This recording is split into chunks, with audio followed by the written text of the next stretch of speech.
Sudarlun, ramai warga yang belum mengetahui di kawasan perkebunan petani di Gampung Lok Panah, Sakti Pidi, ternyata menyimpan keindahan yang menakjubkan. Dengan berdiri di ketinggian 4 kaki, pengunjung bisa memandang hamparan sawah dengan tanaman padi yang masih menguning di Kecamatan Tiro dan Sakti. Pemandangan lain yang disuguhkan adalah gugusan bukit barisan dan puncak pegunungan Halimun.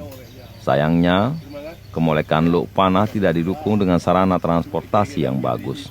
Ruas jalan belum diaspal sehingga tidak nyaman bagi pengendara saat melintas di ruas jalan tersebut.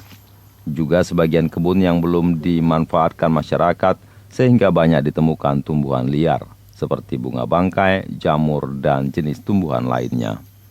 Kawasan Lok Panah sebagai destinasi yang menawarkan keindahan yang seharusnya menjadi perhatian Pemkab Pidi, terutama Dinas Pariwisata, Pemuda, dan Olahraga Pidi. Lok Panah bisa menjadi objek wisata baru bagi masyarakat. Dari Sigli, Muhammad Nazar, Serambion TV.